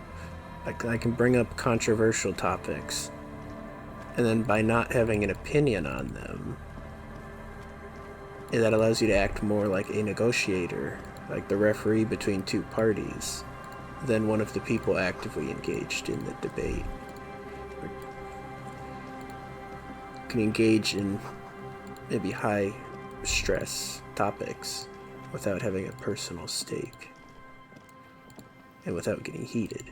That develops the skill set that I'm interested in. That's what my, I had an intuitive understanding of it, but I didn't have the details. It wasn't a fully fleshed out thought. There we go. Now we have fully fleshed out the thought. It is something I'm experimenting with. I'm starting today. This episode's going up weeks past the other episode I recorded this morning. But I'm experimenting with talking about some stuff that's more heated topics. I'm going to stop saying controversial. That's just a marketing buzzword, useless. I wonder if she would clean the jacket up for Mr. Spiral, huh? Yes, I'm metagaming a little. Our tenant, the policeman. I hope the waves don't keep you up at night. I can wash it for you. But it's going to take about a half an hour. Think you can stay put for that long? For the sake of Doom Spiral, I can. Hell yeah. No, We must run around ceaselessly. It would be torture to stay put. I could use a breather. It's been another track and field day. Well, hand it over then, and I'll see what I can do. One job done in exchange for half an hour conversation. Must say, I'm proud of this one. It's pretty nice underneath all that filth. I hope you take better care of it than its last owner.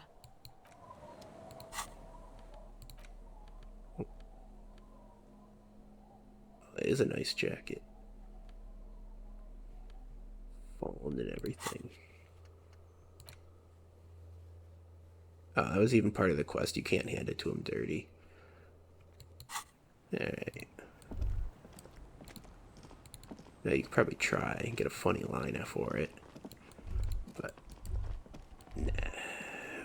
We're not gonna be that way. Tequila sunset. My jacket? Did he just make up that jacket thing? A look of consternation crosses the man's face. He looks at you, then at his bottle, then back at you. Or are we breaking his narrative that it's all downward and nothing good ever happens? What the fuck are you talking about, Tequila? No, he made it up. Rosemary, what the fuck is Tequila talking about? Aye, that's the jacket you stole 2 weeks ago. From the kid who was making it with his gal on the beach. That's disgusting. I've never done anything like that in my life. You're both delusional. Found. That's medium concept stuff. Yeah, you're the one who told the Fallen story with all that product placement. I'm calling it. It's neurological.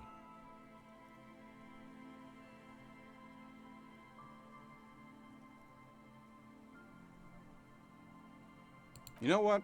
Fine. Maybe I can pawn it for some booze. Aye, good thinking.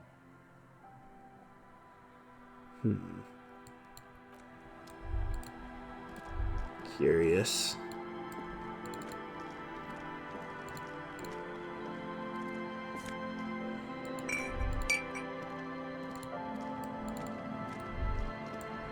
Well, we didn't save his life by giving him the jacket. Did we think we were going to? No.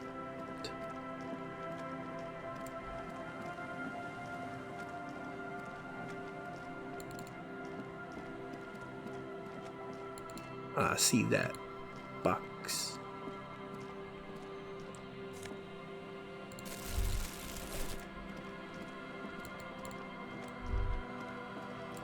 I feel like this is the time-wasting episode.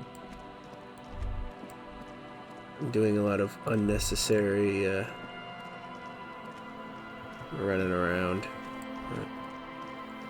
Oh, well.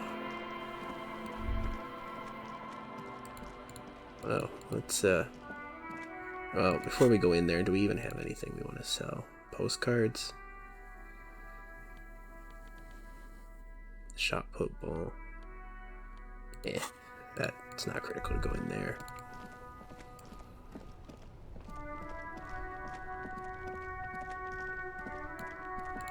I'm gonna flip Gart the bird, and not in the way you're thinking about it. Bird, bird, bird, bird is the word. Alright.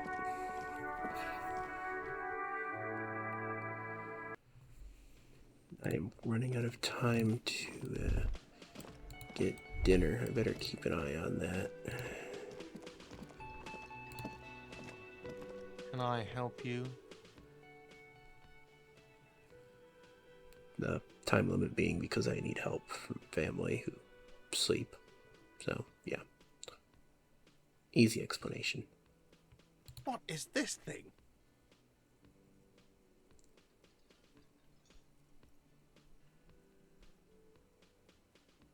What, the interior decorating kind? You know, I'm sorry. This is actually a nice bird. A competent piece of taxidermy. I can fix it to the plaque and have a new bird in the establishment, I guess. So, I don't know. Thank you. I'm gonna go with thank you. People just don't know how to accept gifts, especially taxidermy. He likes it. He likes the bird. It solves his broken bird problem. I feel good about our work here today. It's all about the little things, like bringing people random stuffed animals. No, you don't. It's not happening.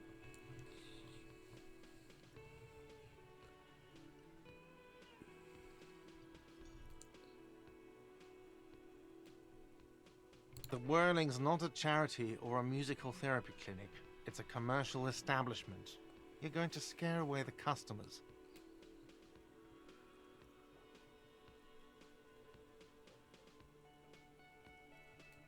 It's for no one. It's a prop. I'm not letting anyone use it after the great karaoke catastrophe of '44. Okay, yes, it's for some clients.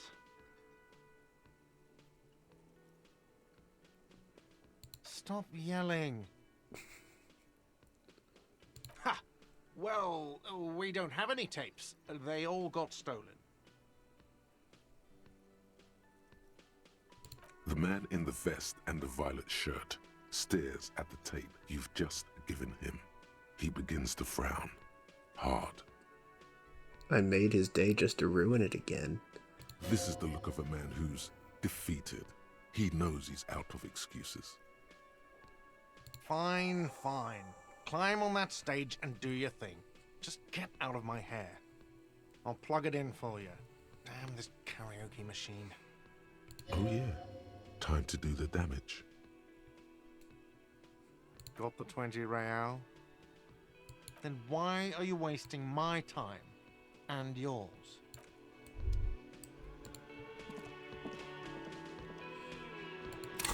We got 2 skill points now. What are we even gonna do with that?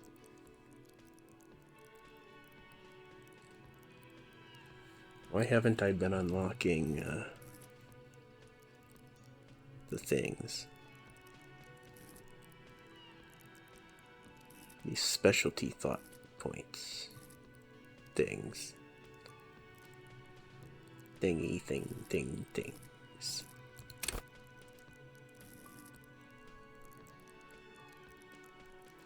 Do I take more empathy? Surely there's a reason to do that. Are there checks harder than 14? I feel like there are.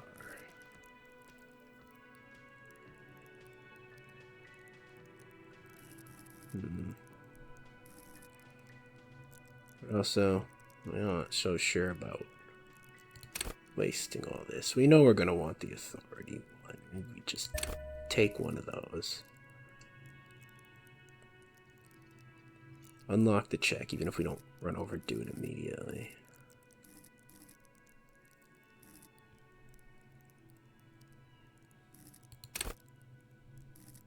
We actually are going to be missing some of these checks with just level 8.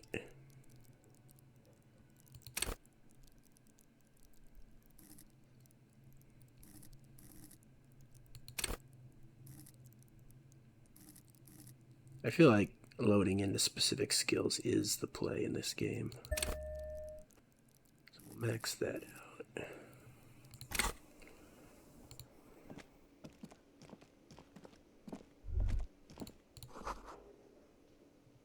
The stage is all set up for your performance. Feels silent. You can hear the pellets creak under your feet. So, are you ready for your thing now? Let me know when I should turn on the karaoke carousel. There are some people out there, but mostly a post-meridian slumber has fallen on the premise. Not super lively. It would be wiser to perform in the evening, no? But the choice is yours. Yes, you can always do it in the evening. It will be less scary with a lot of people.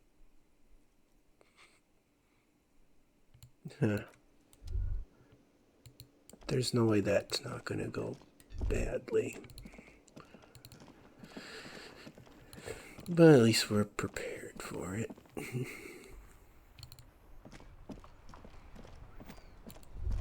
Does preparation mean anything if you still fail?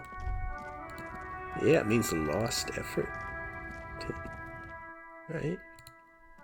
I think that's how it works.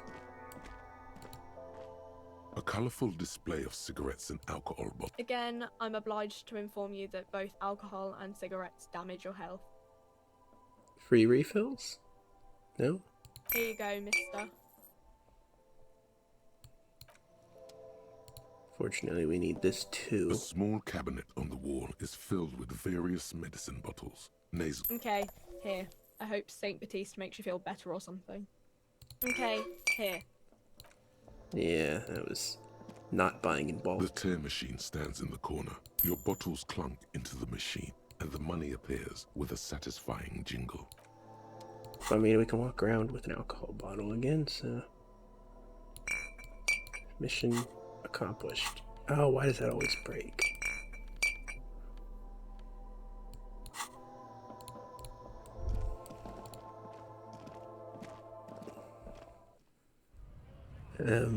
Wait. Of use, can we do this? We can do this.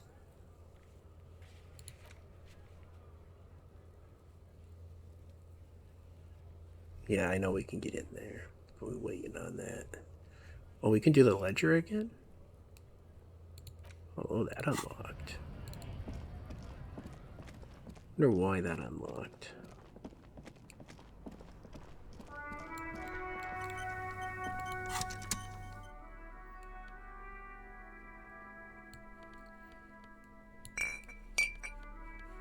I know it's gonna be broken, so we're not even gonna play that game. It's the ledger you found in the trash. A cabbage of papers hanging from the board, with the permeables drawer inside. It's barely held together by a clip, then made complete by the faint smell of urinal cleaner.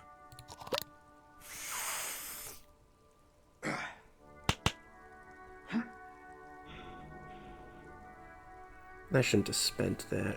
No, I want to just use it. Is still not what happens. Fuck this compartment. You should throw it away. Strange. Why does it make you so angry? That was a waste.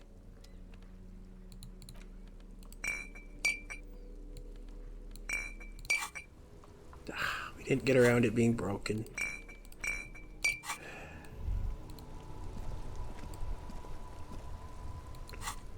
Yeah. Let's get this library card thing done. Wait, did he throw away the... No, okay, he didn't actually throw away the ledger. The library card is folded into two and still slightly wet to the touch. The front side reads, Central Jamrock Public Library Card, issued to Billy Mejean, expires July 53. Whoever owns this card is an avid reader. You find a list of books written in blue pencil. Radio thriller. Stand a little less between me and the sun. The last one in the list is The Glinton Curve by M. Theobald. A library stamp indicates that the book has been returned. Most of these titles seem to be in the sci-fi genre. Some thrillers too. If lost, please return the card to the library. Dial 005 02 55211 or visit us at Moreau Street, 78, Jamrock. Business hours, 900 to 1800. Good. We should give them a call from my kinema. See if we can learn anything about Billy Mejean. Well, we are there. Inside, you see a set of steering levers, a radio microphone, a pull-out toolbox, and the soft globe. This is Precinct 57. How may I assist you?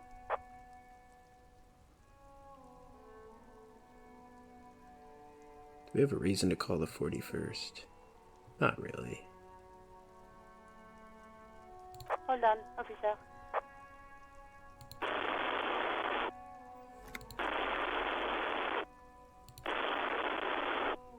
I got Central Jamrock Public Library on the line, and I've already introduced you to their librarian. Connecting the call in 2, 1. Yes, this is Central Jamrock Public Library here. How can I help you, officer? He sounds worried, yet ready to assist. This is how people get when the police call. Billy Majon, you said. Give me a moment, I'll have to check our database.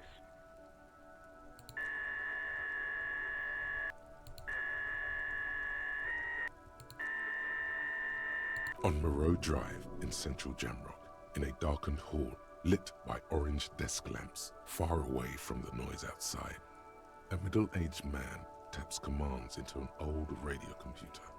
A printout falls on the desk. Behind him, a lonely reader scours some dusty bookshelves, looking for a paperback. Yes, hello, are you still there? I found Billy Majon's home address, is that alright? No phone number, unfortunately. Maybe you can write it down? It's Rue de Saint-Ghislain 33B, apartment number 20. It's in Martinez, I believe. Cape Side Apartments, it says. That's all. By the pier, north of here, those big apartment buildings there. Oh, is this a way to get in that doesn't involve the check? Meaning we spent a skill point we didn't need to spend. It says here that they returned their last book just a few days ago, but I wasn't at work that day. Marie? Marie? Do you remember a reader named Billy Majon? They returned a Tybalt book the other day. Yes, it was my colleague Marie. She said that it was Billy's husband who returned the book. He also asked for this new sci-fi release, Lowe's Radio City 87, but we don't have it yet.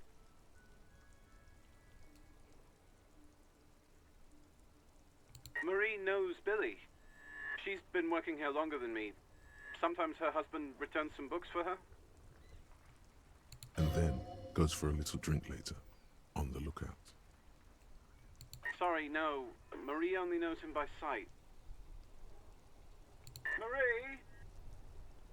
She said it was an older man, and that she's pretty sure he'd had a drink or two the last time she saw him. 1 second. Sorry, Marie wasn't really paying any attention to that. Happy we could help. Goodbye, officer. Anything else you need from me? 1 moment. Can you please describe the body? Age, sex, cause of death? The man was about 173 centimeters tall, stout, with dark hair and a mustache. We suspect he might have been inebriated when he slept. There were bottles all around him, and traces of vomit on his shirt. Any signs of violence? Did you perform a field autopsy? It looked like an accident to me, Alice. But that's for the guys in processing to confirm. What about his belongings? Did you examine his clothes? Any information on the library card? Good. You have a lead. Do you and Lieutenant Kitsuragi want to take the case, or should I assign it to someone else? I have assigned the case to Lieutenant Kim Kitsuragi. Please follow up on this library lead to identify the man. We'll send someone to take the body to the morgue. That's all for now. Thank you for reporting in. Is there anything else I can do for you? Right. Please hold. 10-4, come in. Fireworker, over. 10-4, sir, glad to hear that. I'll write down that there is no need to issue a new one to you then. Over. Feels good to get that off your chest, right? Celebration with beer? Oh. 10-4, sir. Sorry, but I'm under orders to give a negative to request for personal information. Over. 10-4. Orders are still orders. Anything else? Over. Roger that. 10-10, over and out.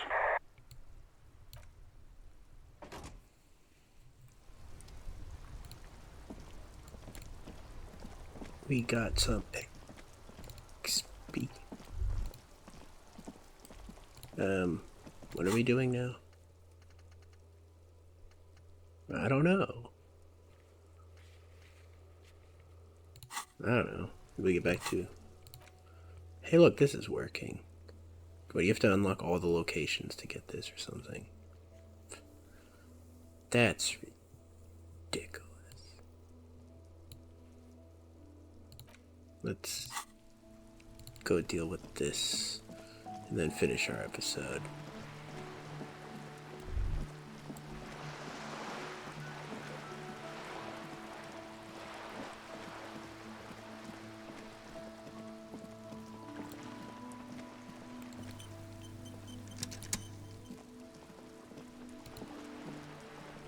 A sturdy metal door. This could be a way into the apartment building the smoking man vanished into. Well, you don't even have to do the check. No reply.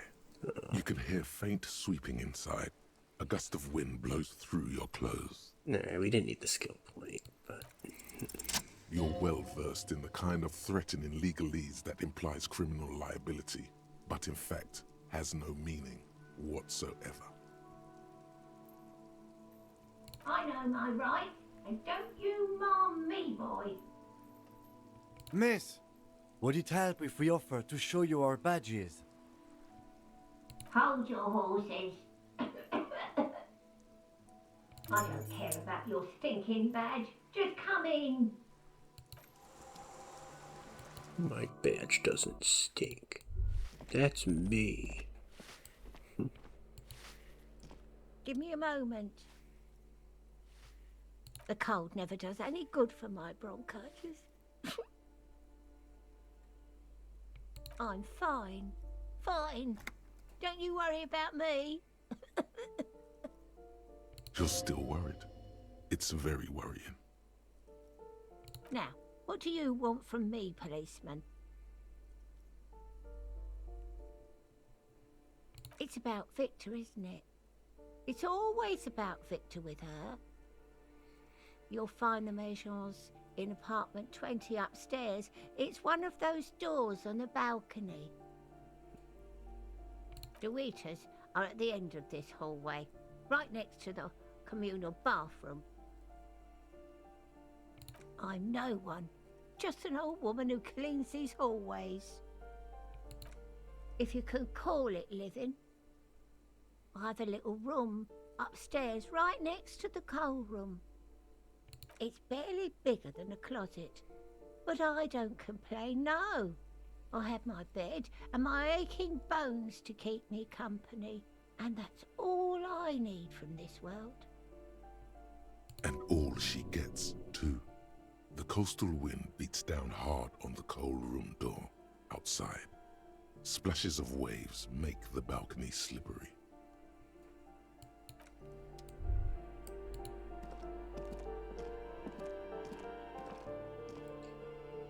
And does that mean that's Kuno's apartment? Oh no, I'm not doing that now, though. No, this is the wrong balcony. Ooh, the piggies have learned how to saunter up staircases. I didn't think you could do that with hooves, but here you are.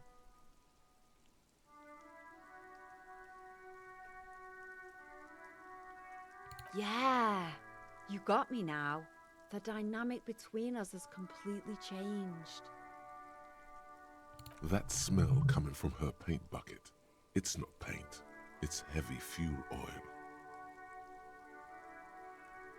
Huh. That did something useful. Red dyed heavy fuel oil, intended for exclusive use in government vehicles, to be precise. What did you think I was using? Aquarels? Sucked it out of a cop's fuel tank myself. Back in Jamrock. She really did it. She's proud of it too.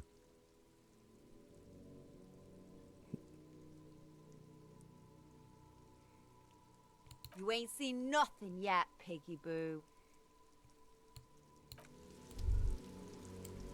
Peekaboo. It's a fun word to say. Nice cat pillow.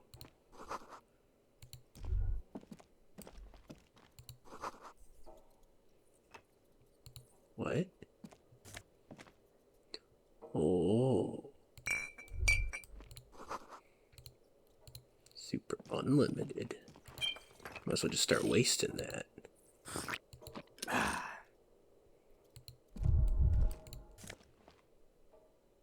Cool paints.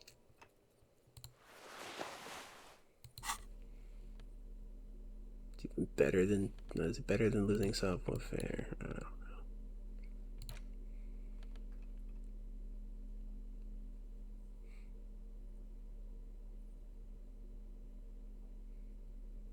Read that description if you haven't.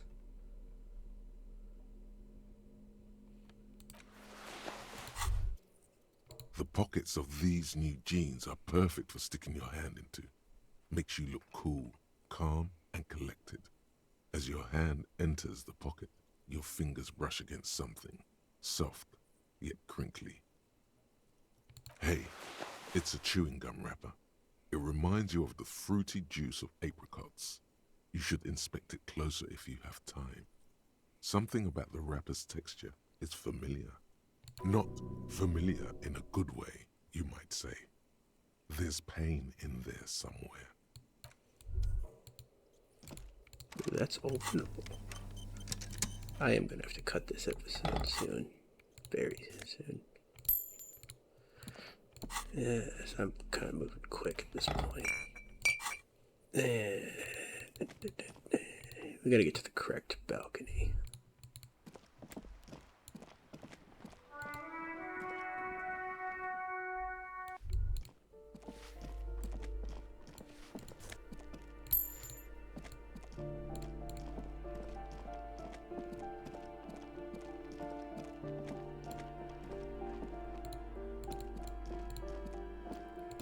Wait, there's something in there. I saw it. No.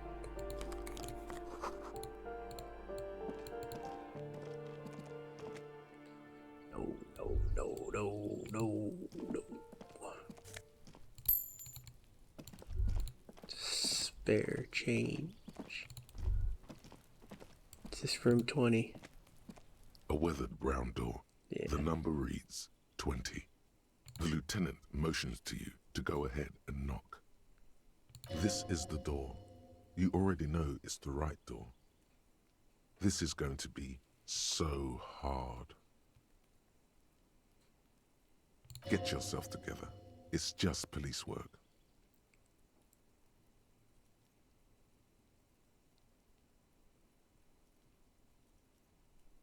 Hello? Who is it? The police. A moment, please give us a moment. There's fear in her voice. Come in, the door is open. That's a next episode type of thing. I don't know. My brain's filling me with vocabulary quite a lot today. Alright, everyone. Take care. Goodbye. Good riddance. See you next EP. Yeah. Get out of here.